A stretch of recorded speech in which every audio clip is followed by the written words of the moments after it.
Breaking নিউজের দিকে নজর রাখতে হচ্ছে। বালুরঘাটে ফের ভাঙলো আত্রেই নদীর বাঁধ, জলে তোড়ে ভাঙলো বাঁধের একাংশ। বালুরঘাটের ডাকরা এলাকায় বিপত্তি। বালুরঘাটে ফের ভাঙলো আত্রেই নদীর বাঁধ, জলের তোড়ে ভাঙলো বাঁধের একাংশ। বালুরঘাটের ডাকরা এলাকায় বিপত্তি। কখন এই বাঁধ ভাঙলো, কি পরিস্থিতি এখন রয়েছে জানবো। আমাদের সঙ্গে রয়েছেন আমাদের প্রতিনিধি অনুপ সান্যাল। সরাসরি চলে যাবো অনুপের কাছে। অনুপ, কখন ভাঙলো, কখন এই বিপত্তি হলো, এখন কি পরিস্থিতি রয়েছে? দেখো, ভোর রাতে কিন্তু এই যে বালুরঘাটের 13 নম্বর ওয়ার্ডে যে বাঁধের অংশ, সেই অংশের দিকে কিন্তু ভেঙে যায়। আত্রাই নদীর এই বাঁধের ড্যাম, লো ড্যাম যে রয়েছে, সেই লো ড্যাম কিন্তু গত ফেব্রুয়ারি মাসে এই ডাকরা এলাকায় বাঁধের এক অংশ দিকে ভেঙে যায়, সেখানে বিপত্তি হয় এবং বাঁধে যে লো ড্যামের যে সেই সেতুর অংশ ভেঙে যায়। তারপরে বাঁধের সেখানে সংস্কারের কাজ চলছিল।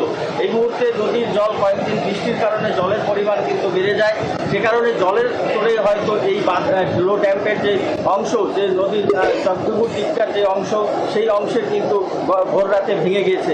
আতঙ্কে রয়েছে বাঁধের সংলগ্ন এলাকার বাসিন্দারা, কারণ সামনেই বর্ষা আছে।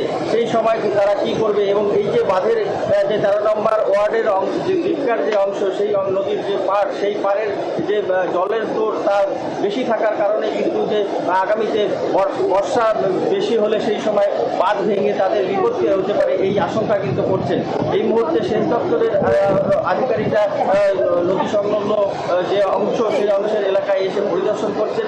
এখনো পর্যন্ত প্রশাসনিকভাবে কোনো কিছু জানা না গেলেও এলাকাবাসী কিন্তু আতঙ্কে রয়েছে।